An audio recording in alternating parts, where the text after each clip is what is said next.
In a dark corridor, we find Misato hacking into some computers to finally unveil exactly what happened during the second impact, an event that changed her life and the world.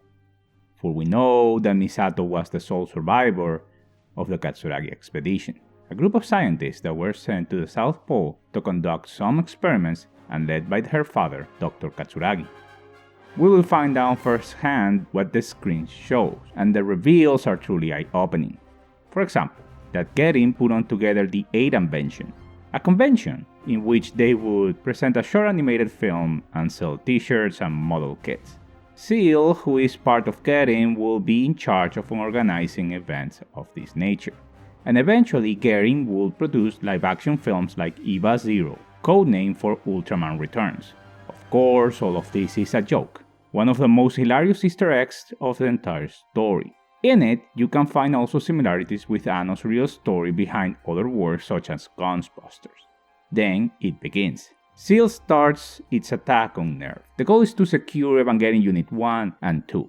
Because they know Gendo Ikari will not give it that easily, they will try to take it through a pacific approach at first, by hacking the Magi system and cut Nerve's communication to the outside world.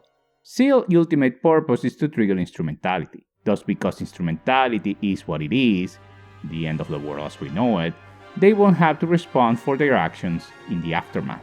But in order to get to Unit 1 and 2, they need to control Nerve headquarters, neutralizing then any actions from Gendo Ikari. The Japanese government issues Order 1801 in an attempt for a peaceful transition of control over the facilities and all of its assets.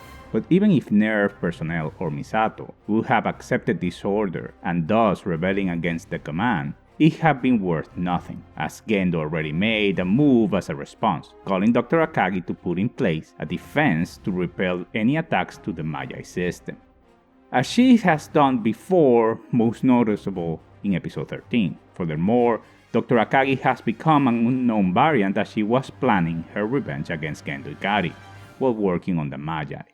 The plot thickens. For that, Ritsuko is shown near her mother, inside the Magi, a representation of a character returning to her mother womb. A recurrent theme across the show. Ritsuko is more than setting a trap. She is looking for her mother's support to get her revenge against her lover. Single-handedly, Dr. Akagi defeated all of the world's Magi and is off to prepare her next move.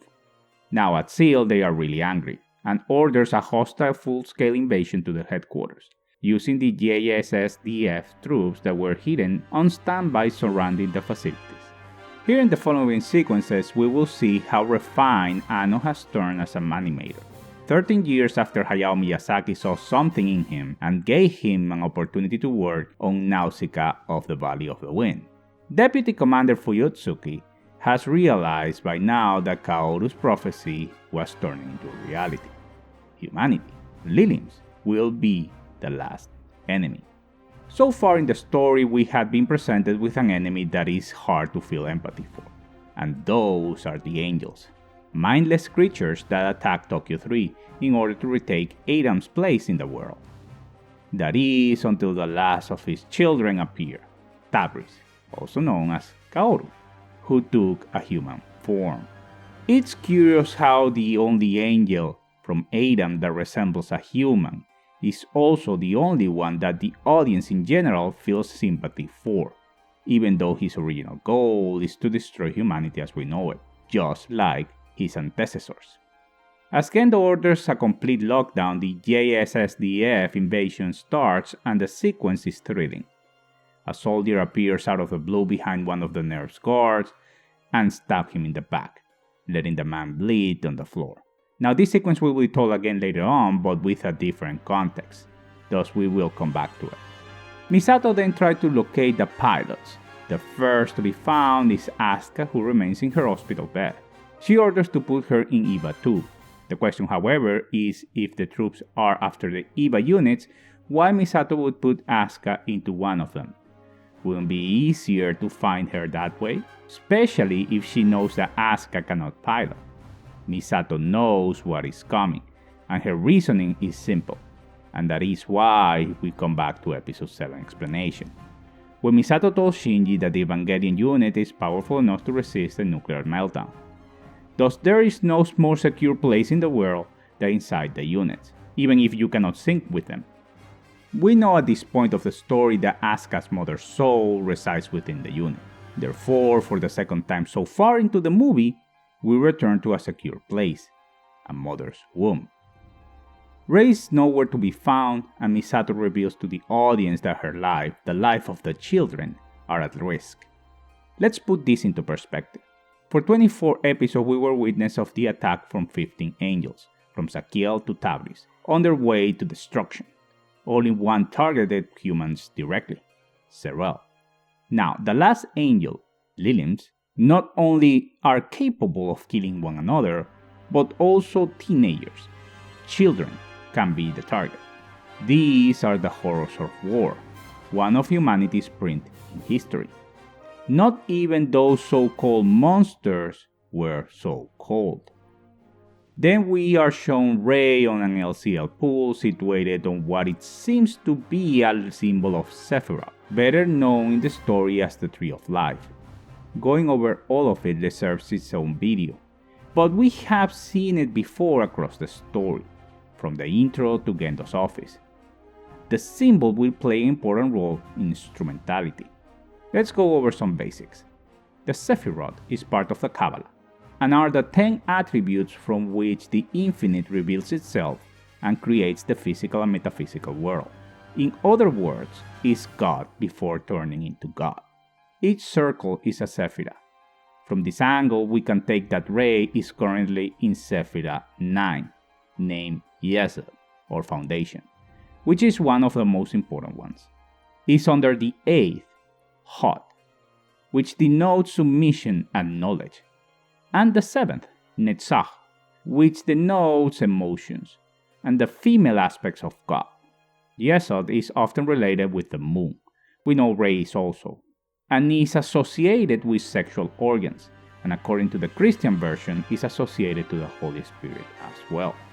All of the sudden, we know how Rei fit into the Tree of Life that we have been teased with across the story. The shots are relaxing and peaceful, just as Rei is, who knows at this point what is her purpose and her destiny. Misato then asks for Shinji, for she orders to deploy EVA 1. He's not ready. He's not even in the cage. Quickly it is found beneath some stairs somewhere in the facility. Shinji has given up. It's not fear. He just simply doesn't care anymore. He's waiting for his death. The same boy that took the initiative and fought the mighty Serel not too long ago, saving the life of the people he loved the most, is the same hero of the story that is portrayed as a fallen one, just as Asuka, the heroine, was before. Both Gendo and Kozo understand perfectly the situation, and Ikari sees that the window for his plan is open. Leaves the command center for the last time, with Fuyutsuki last petition, to greet Yui in his behalf. Let us know that even if he has been working side by side with Gendo Ikari for years now, in his mind was always Yui, and her vision for the future.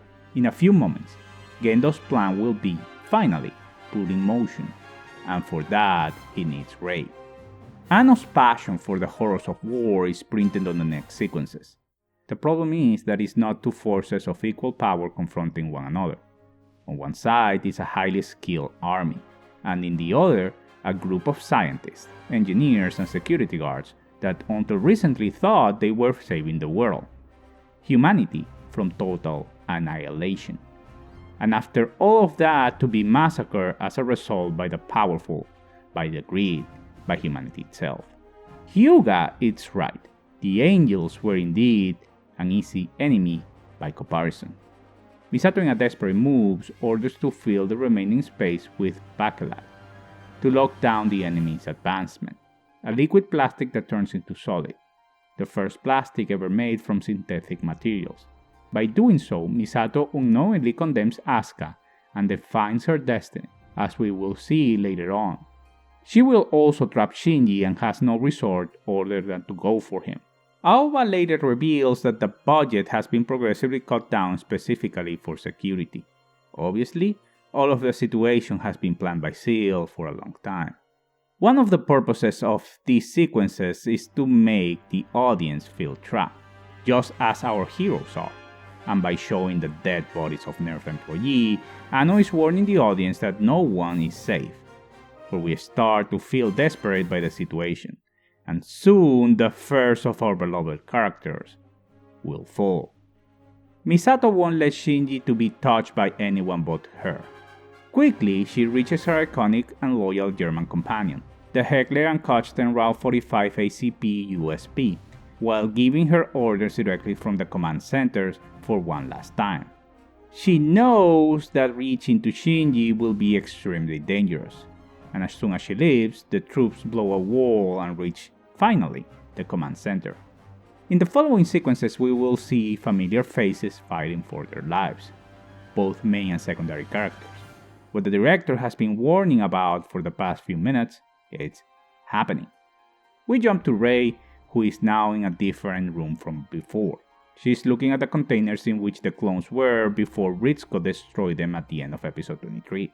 Rei is thus looking at the remains, her organs floating on what it can be considered, once again, a mother's womb. This sequence is important because so far into the movie, Rei has done everything by herself. She herself went into a pool of LCL. She is stripped naked by her own decision. This is because clothing for her is irrelevant at this point. And also as Shinji and Asuka to Eva 1 and 2 to return to her mother. For her, that means this container. We know at this point that she is acting for herself because when Gendo appears, he made it clear that he was not the one that ordered her to do all these things. But he had an idea where she might be. Rei at this point will choose what to do. She could follow Gendo's plan. On the other hand, she could simply run away, leave and abandon everything. But instead, inspired by her brief but powerful encounters with Kaoru in episode 24, and understanding her purpose, her destiny, she will make a decision that will change everything. The look that Rei gives to Gendo is very different to that joyful one that she used to give him in episode 5. In this scene, there is the first connection with the original episode 25. In that occasion, Gendo also went for Rei at some point to start his plan. But in that episode, Rei was fully clothed. So you can argue that this is a whole different timeline due to the obvious differences. Or that is how she remembers it in her head during instrumentality. You probably would like to think that, if you believe that both events are the same. The truth is that this is one of the very few occasions that we will see such an obvious connection. Rei then leaves with Gendo to face her other self, the one that speaks to her, the vessel that will allow her to decide humanity's fate. We will retake it from here on my next installment, as we take a closer look to the end of Evangelion. I publish Evangelion and other anime content each week. If you don't want to miss the next episodes, be sure to subscribe and hit that little bell notification button. If you have already, but you still feel that you are missing out on the notifications, consider to follow me on Twitter at Mixans, or join my Discord for free, where I provide daily updates on the channel, Evangelion news, and current and classic anime insight and discussions. You will find the link on the description section down below. Guys, thank you all so much for watching, and as always I wish you all a wonderful day.